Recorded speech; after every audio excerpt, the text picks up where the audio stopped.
and they're off. Jumping out in the lead is underage girls and Bill Clinton close behind. It's a blue dress painting and a creepy island. And now here comes the Lolita Express. A curious prince. Andrew falls back as the FBI takes the reins. Faulty cameras falls off quickly as a fat Bill Barr moves into position. And here comes My Guards. Took a nap followed by the strongest bedsheets and the dumbest thing we've ever heard. And at the wire, it's Epstein. Did hang himself. There is no list and a massive scandalous cover-up. What's up, guys? It's Benny. At the very root of the Jeffrey Epstein mystery is where the hell did he get so much money and why did so many powerful people trust him?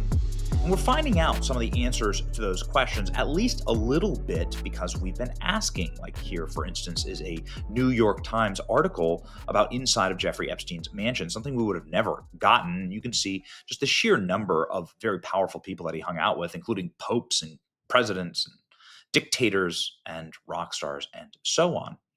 Like, for instance, here's a never-before-seen photo of him and his best bestie, Bill Clinton. So what's going on now with Jeffrey Epstein? We found out this week photos like this exist, and we also found out that brand new photos of Bill Clinton exist because Jeffrey Epstein's butler, somebody who's very close with Jeffrey Epstein, has now published a few of them. Here is the photo, ladies and gentlemen, of Bill Clinton wearing a Just Do It Nike shirt, Jordan, on the Lolita Express. This is very curious, but the internet is also bringing attention to this shirt that Jeffrey Epstein is wearing.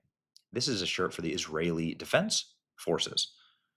Now, it has long been assumed that Jeffrey Epstein was an intelligence asset, even though no intel agencies have ever admitted that, because in order to do so, they would have to say that they were complicit at the very least, or openly approving of Jeffrey Epstein's crimes against underage women.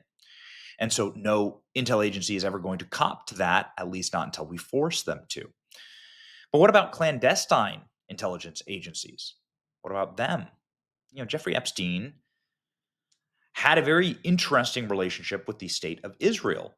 And there are many documents that tie him to Israeli leaders, that tie him to Netanyahu, Ehud Barak, who was the former prime minister. Ehud Barak was constantly at Jeffrey Epstein's apartment, going in and out, covering his face.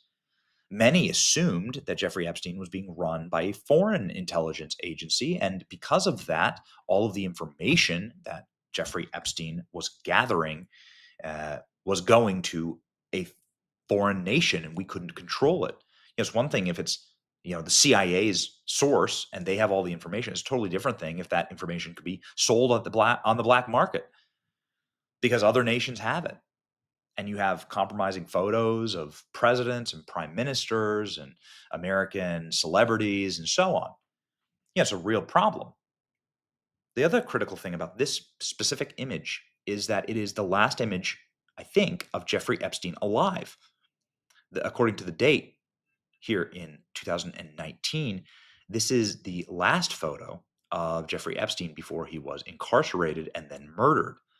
Photo of Jeffrey Epstein on his jet in 2019 wearing Israel Defense Forces sweatshirt.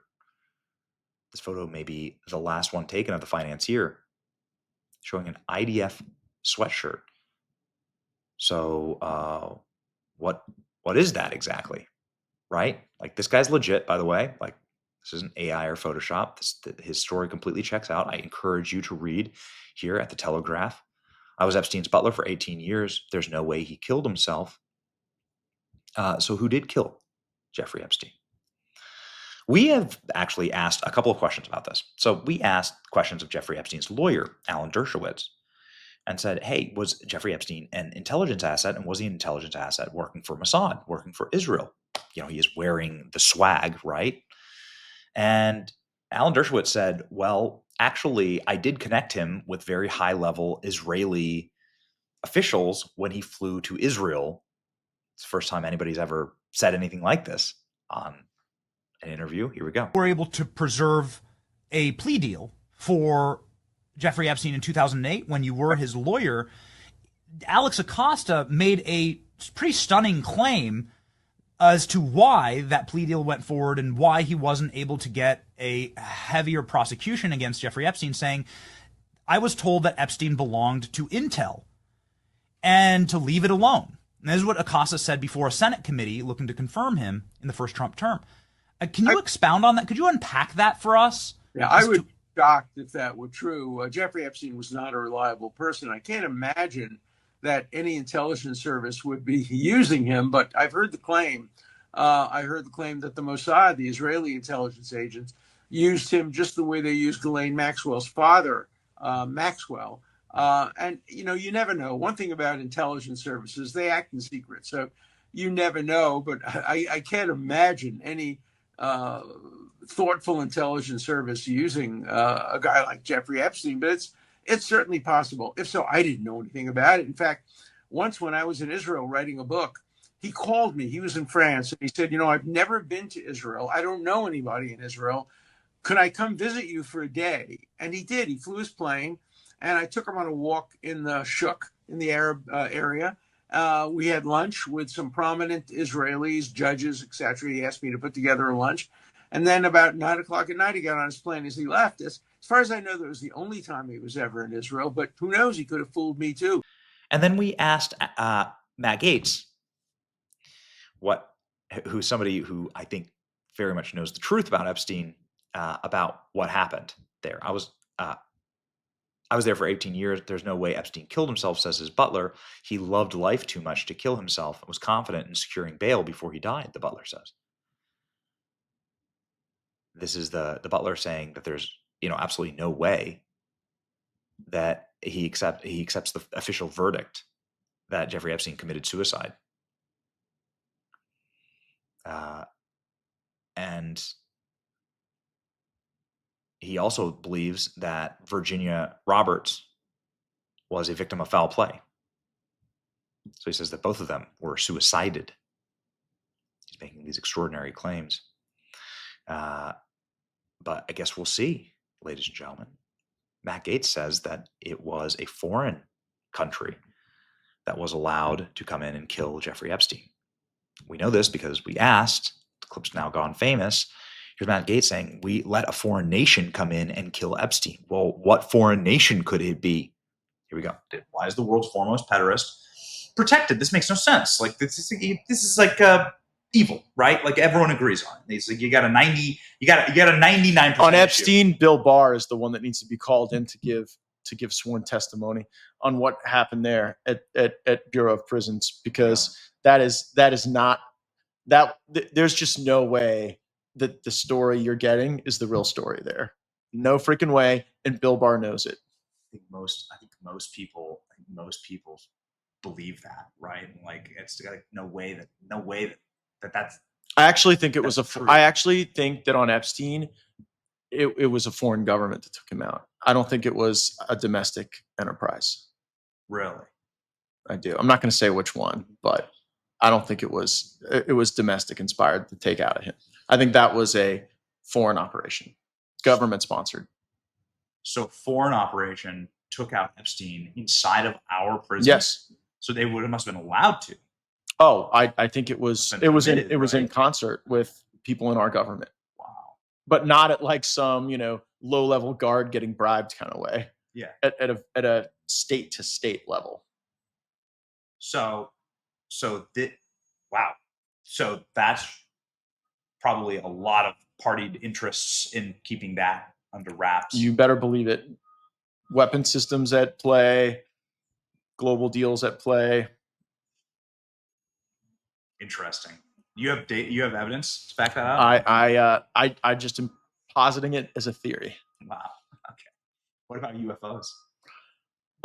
Well, we're learning more each and every day. You're getting the titrated leaking on the UFOs. Like it's now open source information that the CIA has a program around craft recovery. It's not a question anymore. And so that's probably where I would start: the craft recovery and the biologics that have been. I guess if you want to put a bow on this whole thing, then you can't do better than Tucker Carlson's full breakdown with Daryl Cooper about the nature of Jeffrey Epstein and his ties to the intelligence community.